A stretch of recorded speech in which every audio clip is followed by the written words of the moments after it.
CM Revanth Reddy బృందం America పర్యటన కొనసాగుతోంది. రాష్ట్రంలో పెట్టుబడుల కోసం యుఎస్ పారిశ్రామికవేత్తలు, కంపెనీల ప్రతినిధులతో చర్చలు జరుపుతోంది. తాజాగా చార్లెస్ ష్వాబ్ కంపెనీ హైదరాబాద్ లో తన టెక్నాలజీ సెంటర్ పెట్టడానికి ఒప్పందం కుదుర్చుకుంది. రాష్ట్రంలో విదేశీ పెట్టుబడులపై అనుమానాలు అక్కర్లేదన్నారు అధికారులు.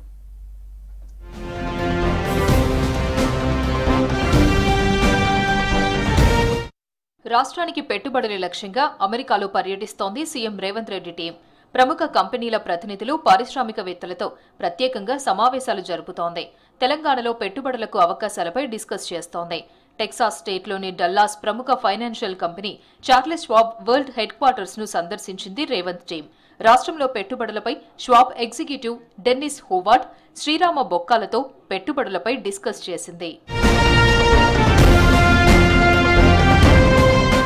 ఫైనాన్షియల్ సర్వీసెస్ లో గ్లోబల్ లీడర్ అయిన చార్లెస్ ష్వాబ్ ఇండియాలో తన ఫస్ట్ టెక్నాలజీ సెంటర్ ను హైదరాబాద్ లో స్టార్ట్ చేసేందుకు అగ్రిమెంట్ కుదుర్చుకుంది. దీనిపై సీఎం రేవంత్ టీం సంతోషం వ్యక్తం చేసింది. యాపిల్ సంస్థ హెడ్ క్వార్టర్ కు వెళ్లనుంది CM Revanth Reddy team. TriNet company ప్రతినిధులతో భేటీ కానుంది. ఆర్ఎం కంపెనీతో సమావేశమై ఆ కంపెనీ డేటా సెంటర్ ను హైదరాబాద్ లో పెట్టాలని కోరనుంది. రాష్ట్రానికి పెట్టుబడుల సమీకరణపై ఎలాంటి అనుమానాలు వద్దన్నారు IT special secretary Jayesh Ranjan.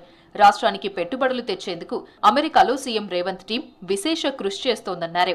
మీటింగ్ల విశ్వసనీయతపై ఎలాంటి అనుమానాలు అవసరం లేదన్న జయేష్ రంజన్ అన్ని విషయాలు చెక్ చేసుకున్నాకే భేటీలు జరుగుతున్నాయని చెప్పారు.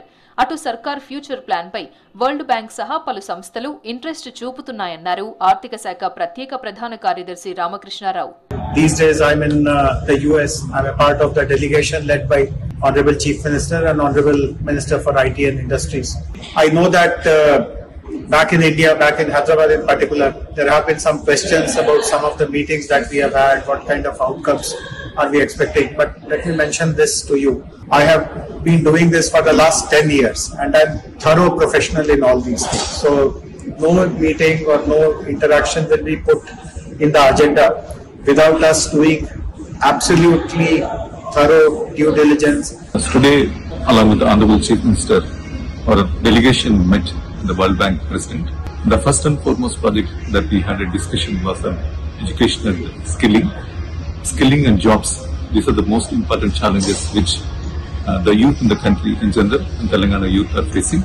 Honorable CM laid out his vision about the skilling university and other initiatives which the state has taken. And the World Bank is very, very keen to work with the government of Telangana on these initiatives.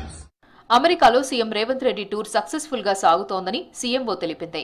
రాష్ట్రంలో పెట్టుబడులకు పలు కంపెనీలు ముందుకొస్తున్నాయని, Cognizant, ట్రైజెన్ technologies, ప్రపంచ bank వంటి సంస్థలు రాష్ట్ర ప్రభుత్వంతో agreement చేసుకున్నాయని ప్రకటించింది. ఇప్పటి వరకు 10 కంపెనీలతో ఒప్పందాలు కుదిరాయని సీఎంఓ ప్రకటించింది.